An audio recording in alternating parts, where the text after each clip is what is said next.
Hello students, welcome once again in Shri Shyam study point. और जैसा कि आपको पता है कि हम fundamental unit of life cell के बारे में पढ़ रहे हैं, तो हम सेल ऑर्गेनेलीज के बारे में पढ़ रहे थे। तो today we will discuss about the next cell organelle, that is the mitochondria. तो माइटोकॉन्ड्रिया के बारे में हम पढ़ेंगे कि ये कहां पर प्रेजेंट होती है और क्या इसका फंक्शन होता है और क्या इसकी स्ट्रक्चर होती है। तो mitochondria is the most important cell organelle, बहुत इंपॉर्टेंट सेल ऑर्गेनेली है ये। तो इसके बारे में आज हम पढ़ेंगे। जैसा कि आपको ये स्ट्रक्चर दिख रही है, तो इस तरह की इसकी स्ट्रक्चर होती है। तो पहले तो माइटोकॉन्ड्रिया होती क्या है। Mitochondria is a rod shaped structure present in the cytoplasm of the cell के साइटोप्लाज्म के अंदर rod like structure, rod shape structure जो प्रेजेंट होती है, इन विच जिसके अंदर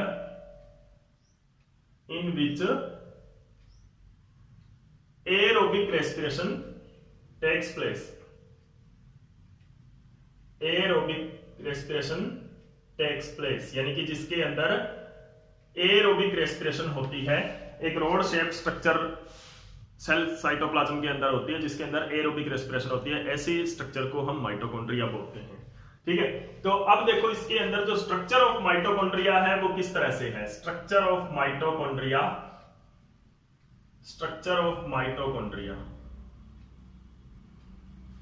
किस तरह की स्ट्रक्चर इसकी होती है। It is the double membranous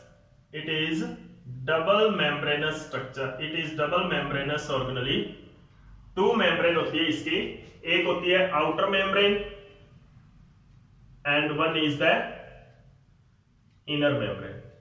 तो टू मेम्ब्रेन इसके सराउंडिंग होती है, outer membrane and inner membrane. जो मेम्ब्रेन की कंपोजिशन होती है वो सेम प्लाज्मा मेम्ब्रेन की जो कंपोजिशन होती है उसी तरह की मेम्ब्रेन इसके अंदर बनी होती है। Double membranous, outer and inner. जो आउटर मेम्ब्रेन है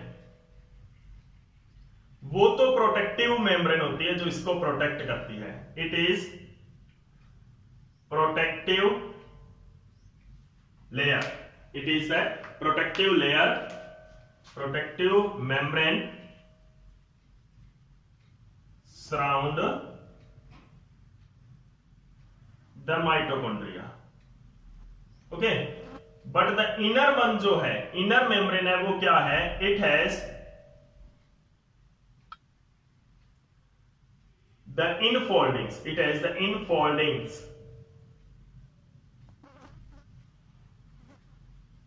penetrating और project out और project innerward। innerward projected होती है, दी जाता है infoldings and they form the cristae। उनको क्या बोलते हैं, क्रिस्टी बोलते हैं। they form cristae. जो इसकी इनर मेम्ब्रेन होती है ना, वो क्या होती है। It is the site of aerobic respiration and the inner, और जो फोल्डिंग होती है, it is the site of aerobic respiration, यानी कि एरोबिक रेस्पिरेशन इसके अंदर होती है। और रेस्पिरेशन का मतलब क्या होता है। रेस्पिरेशन का मतलब यहां पे है breakdown of food, breakdown of food with the help of oxygen. तो यानी कि इनर फोल्डिंग के अंदर इसके क्या होता है, ब्रेकडाउन ऑफ फूड होता है with the help of oxygen. तो यहां पर क्या होती है, इट प्रोड्यूस एनर्जी प्रोड्यूस होती है यहां पर। ठीक है ना, तो इनर फोल्डिंग। तो जो इसकी जो इनर मेम्ब्रेन है वो क्या होती है, उसके अंदर क्रिस्टी होती है। क्रिस्टी आता है इनर फोल्डिंग से जो बनती है स्ट्रक्चर, उसको हम क्रिस्टी बोलते हैं। ये क्या करती है, it increase the surface area, it will increase the surface area, यानी कि ये क्या कर देती है, एरिया को बढ़ा देती है, सरफेस एरिया फॉर रेस्पिरेशन, ताकि ज्यादा से ज्यादा रेस्पिरेशन ये कर सके। देखो अगर ये इनर फोल्डिंग में नहीं होती, अगर ये सीधी मेम्ब्रेन होती तो सिर्फ इतना एरिया ही होता जिसके अंदर रेस्पिरेशन हो सकता था। ठीक है, अब क्या है, ये एरिया देखो ये बढ़ गया है। ओके, ये एरिया इतना ज्यादा हो गया अब ताकि ज्यादा रेस्पिरेशन इसके अंदर हो। तो ये चीज ध्यान रखना, यहाँ पर क्या है कि टू मेम्ब्रेन होती है। आउटर मेम्ब्रेन सिर्फ प्रोटेक्शन का काम करती है, बट इनर मेम्ब्रेन जो इसकी मेन फंक्शनल यूनिट होती है, जिसके अंदर एरोबिक रेस्पिरेशन होता है। और एरोबिक रेस्पिरेशन का मतलब है एक्सचेंज ऑफ गैसेस नहीं है यहाँ पे। एरोबिक रेस्पिरेशन का मतलब है कि जो सेल के अंदर जो भी फूड गया है, अब उसको ऑक्सीजन की हेल्प से वो ब्रेक डाउन करेगी, तोड़ेगी उसको ऑक्सीजन की हेल्प से और एनर्जी उसके अंदर से निकालेगी। तो ये जो प्रोसेस है ये कहां होती है, it occurs in the inner membrane of the mitochondria. Mitochondria की इनर मेम्ब्रेन में होती है। तो इनर मेम्ब्रेन जो होती है इसके, वो क्या है, साइट ऑफ एरोबिक रेस्पिरेशन है, साइट फॉर एरोबिक रेस्पिरेशन होने की जगह है। यानी कि इनर मेम्ब्रेन में इसके एनर्जी निकलेगी, जो सेल के अंदर जो फूड आया है वो कहां टूटेगा, inner membrane, in folding of the membrane के अंदर वो फूड है वो ब्रेक डाउन होता है। ठीक है ना, तो this is about the outer and inner membrane of the mitochondria. Next उसके अंदर क्या आता है, साइटोप्लाज्म आता है इसका, यानी कि साइटोप्लाज्म नहीं, इनर मैट्रिक्स आता है। तो जो नेक्स्ट पार्ट है इसका, इसको ध्यान से समझे। इनर मेम्ब्रेन की जो फोल्डिंग है वो क्या कर रही है, एरोबिक रेस्पिरेशन कर रही है और सरफेस एरिया जो है वो इंक्रीज कर रही है ताकि ज्यादा से ज्यादा फूड का ब्रेकडाउन हो। नेक्स्ट क्या है, मैट्रिक्स। मैट्रिक्स में क्या आता है, the material present in the material present inside, यानी कि जितना भी मटेरियल माइटोकॉन्ड्रिया के अंदर जितना भी मटेरियल प्रेजेंट है वो क्या है, इसका मैट्रिक्स है। यानी कि this is the matrix of mitochondria. ये क्या है, माइटोकॉन्ड्रिया का मैट्रिक्स है। अब इस मैट्रिक्स के अंदर क्या क्या होता है, ये क्या है, डेंस है, यानी कि बहुत ज्यादा है, डेंस होता है, ग्रेनुलर होता है। ग्रेनुलर का मतलब क्या है, इसके अंदर दानेदार स्ट्रक्चर होती है। ठीक है ना, तो इस तरह से ये क्या होता है, ग्रेनुलर होते हैं। तो ग्रेन्यूल्स आर प्रेजेंट। ग्रेन्यूल्स क्या होता है, दानेदार स्ट्रक्चर होती है। तो यानी कि इसके अंदर क्या होता है, ग्रेन्यूल्स प्रेजेंट होते हैं। ओके, आगे इनका फंक्शन भी पढ़ोगे आपकी, क्या करते हैं ग्रेन्यूल्स। उसके बाद में क्या होता है, इसके अंदर रेस्पिरेटरी इंजाइम्स होते हैं। रेस्पिरेटरी इंजाइम्स यानी कि इंजाइम्स वो सब्सटेंस होते हैं बॉडी के अंदर which carry out any reaction, यानी कि कोई भी metabolic activities which carry out any metabolic activity. यानी मेटाबॉलिक एक्टिविटी का मतलब क्या है, लिविंग ऑर्गेनिज्म के अंदर हो रही प्रोसेसेस को। तो कोई भी लिविंग मेटाबॉलिक एक्टिविटी या मेटाबॉलिक रिएक्शन को करवाने के लिए जो सब्सटेंसेस होते हैं उनको एंजाइम बोलते हैं। तो रेस्पिरेटरी एंजाइम्स होते हैं, यानी कि ऐसे एंजाइम्स आर द सब्सटेंस, और मेनली ये प्रोटीन्स होते हैं। तो यानी कि ऐसे सब्सटेंस इसके अंदर होते हैं जो रेस्पिरेशन करवाएं, ठीक है ना, जो ब्रेकडाउन ऑफ फूड करवाते हैं, ऐसे इसके अंदर एंजाइम्स होते हैं इसके मैट्रिक्स के अंदर। और क्या होता है इसके अंदर, 70S टाइप ऑफ राइबोसोम होते हैं इसके अंदर। राइबोसोम के बारे में प्रीवियस लेक्चर के अंदर आपने डिटेल स्टडी इसकी की थी कि राइबोसोम्स है, क्या होते हैं, क्या इनका फंक्शन होता है। तो ये क्या होते हैं, 70S टाइप ऑफ राइबोसोम इनके अंदर होते हैं, यानी कि इसके पास खुद के राइबोसोम्स भी होते हैं। तो these are the ribosome of this organelle is mitochondria, ribosome. उसके बाद में क्या होता है, it has its own DNA, इसका खुद का डीएनए होता है,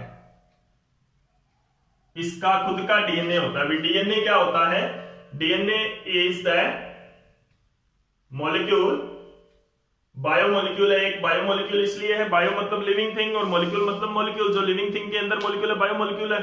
अकेला डीएनए नहीं है, प्रोटीन भी बायोमोलिक्यूल होता है, लिपिड भी बायो, यानी लिविंग थिंग के अंदर जो भी मॉलिक्यूल है उसको हम बायोमोलिक्यूल बोलते हैं। ठीक है ना, तो ये क्या होता है, डीएनए क्या होता है, इट कंट्रोल द कैरेक्टरिस्टिक्स, जो कैरेक्टर्स को कंट्रोल करने वाला क्या होता है, कंट्रोल कैरेक्टर्स, जो कि हम आगे डिटेल में न्यूक्लियस जब पढ़ेंगे तब भी आप इसकी डिटेल स्टडी करेंगे। तो इट कंट्रोल कैरेक्टर, और इसी कारण ये क्या होता है कि जब सेल डिवाइड करती है, सेल जब डिवाइड करती है तो क्या होता है, जैसे एक सेल से दो सेल बननी है, तो एक सेल के अंदर माइटोकॉन्ड्रिया होता है, क्लोरोप्लास्ट होता है, उसके अंदर न्यूक्लियस होता है, उसके अंदर बहुत सारे पार्ट्स उसके होते हैं।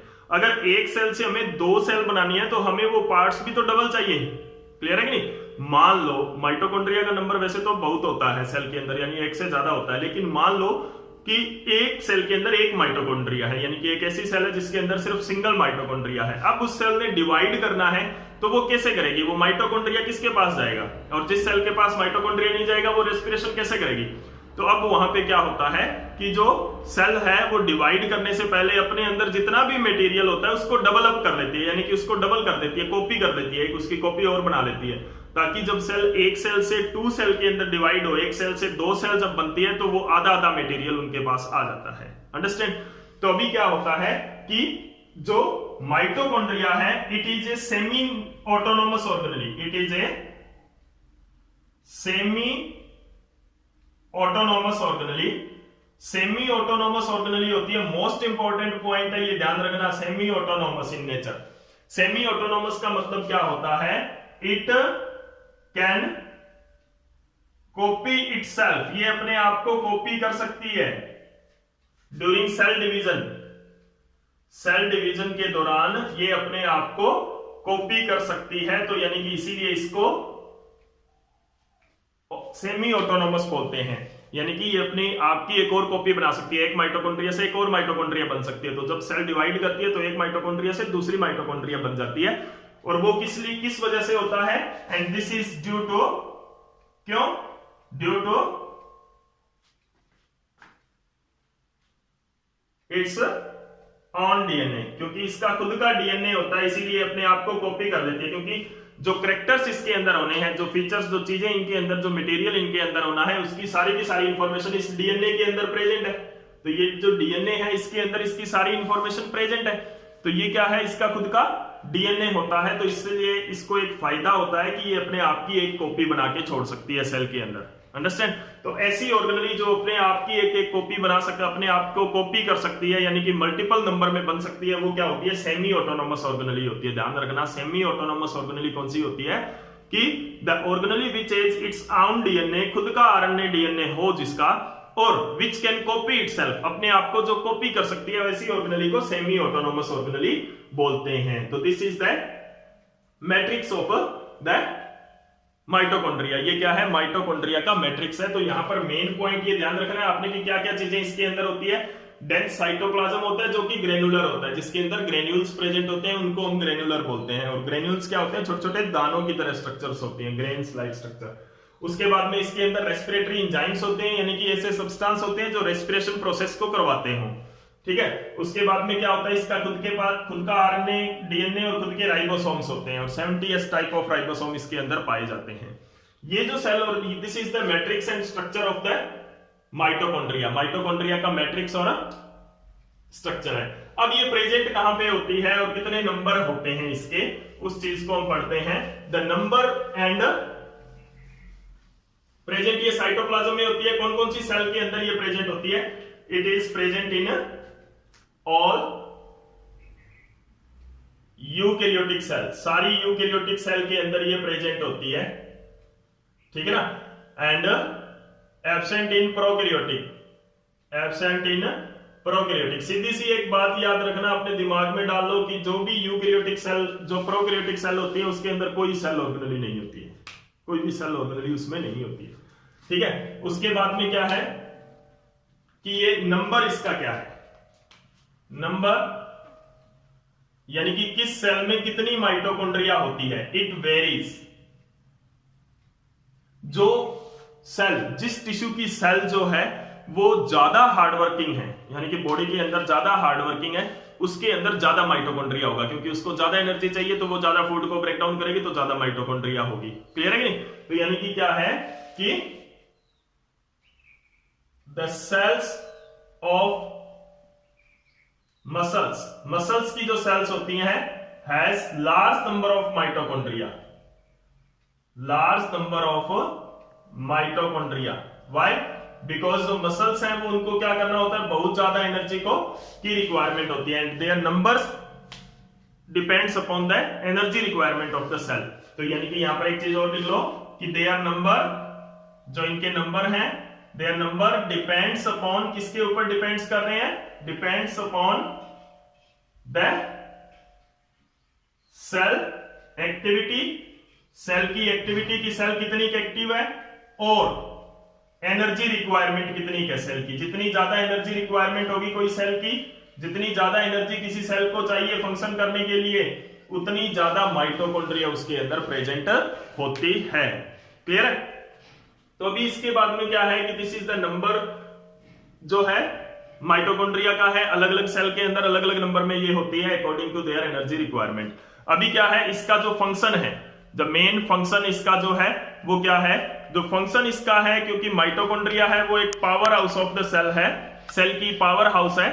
तो क्यों है पावर हाउस, क्योंकit ये एनर्जी सिंथेसाइज यहां पर होती है, फूड से एनर्जी यहां पर निकलती है। तो what is the functions, what is the functions of mitochondria, mitochondria का क्या फंक्शन यहां पर होता है,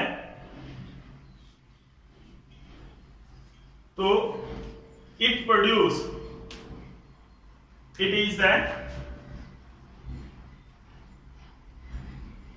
साइट फॉर रेस्पिरेशन, रेस्पिरेशन के लिए ये क्या है, it is the site for respiration, यानी कि एनर्जी रिलीज करती है, यानी कि और एनर्जी रिलीज यहां पर होती है। So it is called, so it is called power house of cell, cell का इसको पावर हाउस भी बोलते हैं, इसीलिए इसको सेल का पावर हाउस भी बोलते हैं। This is the main function of the mitochondria, जो मेन फंक्शन है इसका रेस्पिरेशन करना है और एनर्जी रिलीज करना है, और इसीलिए इसको क्या बोलते हैं, power house of the cell बोलते हैं। क्लियर है? तो प्लांट सेल में, एनिमल सेल में, सभी में ये प्रेजेंट होती है, और नंबर इसका डिपेंड करता है on the activity of cell की, सेल कितनी एक्टिव है, यानी कि मतलब कितनी उसने एक्टिविटीज परफॉर्म करनी है, कितनी उसकी एनर्जी रिक्वायरमेंट है, उसके ऊपर इसका नंबर है वो डिपेंड करता है। बहुत इंपॉर्टेंट स्ट्रक्चर है, इसकी जो स्ट्रक्चर है बहुत बार क्वेश्चन आता है सेल ऑर्गेनेली में, अगर क्वेश्चन आता है तो वो या तो क्लोरोप्लास्ट पे आता है या माइटोकॉन्ड्रिया पे आता है, ज्यादातर जो क्वेश्चन आते हैं स्ट्रक्चर बेस्ड क्वेश्चन जो होते हैं। तो इनकी स्ट्रक्चर आपको अच्छी तरह से ड्रॉ करनी आनी चाहिए, और इनके जो फंक्शंस हैं और इनकी जो डिटेल स्टडी है वो आपको आनी चाहिए। तो उम्मीद है कि आपको ये वीडियो अच्छा लगा, और अगर वाकई में आपको ये वीडियो अच्छा लगा तो प्लीज लाइक और शेयर जरूर करते रहें। Thank you.